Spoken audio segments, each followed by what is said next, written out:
2 মিনিটে add funnel শিখিয়ে দিচ্ছি।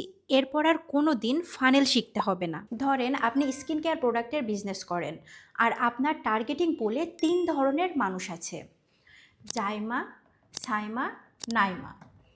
Zaima ready to buy customer, অর্থাৎ বটম অফ দ্য ফানেলের অডিয়েন্স। সে রিসার্চ করছে, প্রাইস কম্পেয়ার করছে, কয়েকটা পেজের স্ক্রিনশট নিয়ে রেখেছে।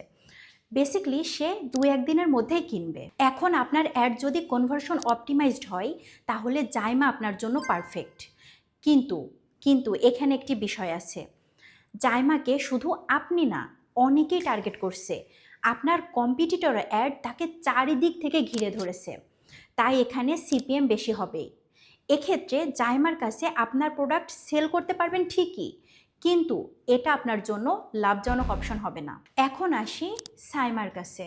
সাইমার স্কিন কেমন ডাল হয়ে যাচ্ছে। সে চিন্তা করছে তার স্কিনের কেয়ার করা দরকার, but no urgency.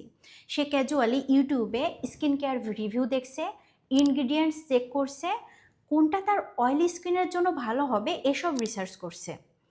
Maybe next মান্থে কিনবে। এখন সাইমাকে সরাসরি পার্সেস অ্যাড দেখালে নাও কিনতে পারে, তাকে দেখাতে হবে মিড অফ দ্য ফানেলের অ্যাড।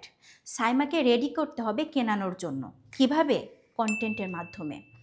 এখন যখন সে কিনতে যাবে তখন সে অলরেডি আপনার ব্র্যান্ডকে চিনে, ট্রাস্ট করে, তাই সে আপনার থেকেই কিনবে। এই আর্লি স্টেজে যদি আপনি সাইমাকে ধরতে পারেন তাহলে অ্যাকুইজিশন কস্টও অনেক কম পড়বে। এবার আসেন নাইমার কাছে। নাইমা জানেও না যে তার নতুন কোনো স্কিন কেয়ার প্রোডাক্টের দরকার আছে কিনা, কিন্তু সে স্কিন কেয়ার টিপস দেখতে পছন্দ করে, বিউটি ইনফ্লুয়েন্সারের ভিডিও দেখে। নাইমা হচ্ছে টপ অফ দ্য ফানেলের অডিয়েন্স। এখানে গোল কিন্তু সেল না, ব্র্যান্ড রিকল।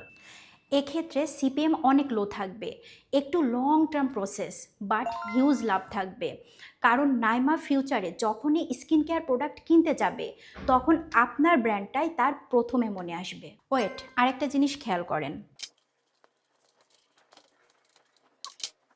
ধরেন আপনার অডিয়েন্সে যদি 100 জন হয়, এর মধ্যে 10 জন থাকবে জাইমায়ের মতো, 30 জন থাকবে সাইমায়ের মতো, আর 60 জন থাকবে নাইমায়ের মতো। সবাই কিন্তু ফাইট করবে এই 10 জন জাইমায়ের কাছে সেল করার জন্য, তাই কাস্টমার অ্যাকুইজিশন কস্টও হাই থাকবে। কিন্তু দেখেন, মার্কেটে সাইমা অ্যান্ড নাইমাদের সংখ্যাই কিন্তু বেশি। সো এখানে কাজ করারও অনেক স্কোপ আছে। তাই স্মার্ট আর ভিশনারি ব্র্যান্ড কিন্তু জাইমাদের পিছনে দৌড়ায় না, তারা সাইমা আর নাইমাদের পিছনে দৌড়ায়। কারণ এখানে চিপার কনভার্সন আর ফিউচার গ্রোথ থাকে। রাইট অ্যাড নিয়ে রাইট পারসনের কাছে রাইট টাইমে পৌঁছাতে পারলেই আপনার স্ট্র্যাটেজি উইন করবে। আপনি যদি মিডিয়া বাইং করেন তাহলে always think about funnel strategy first, ads পরে।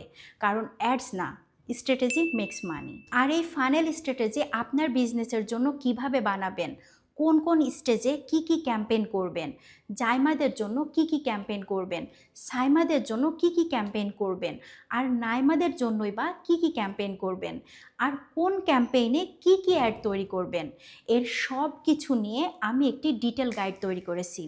গাইডটি ফ্রিতে নিতে চাইলে কমেন্ট করুন ডিজি, আর তারপর গিয়ে আপনার ইনবক্স চেক করবেন, পেয়ে যাবেন। আর হ্যাঁ, ভিডিওটি হেল্পফুল মনে হলে অবশ্যই শেয়ার করে দেন।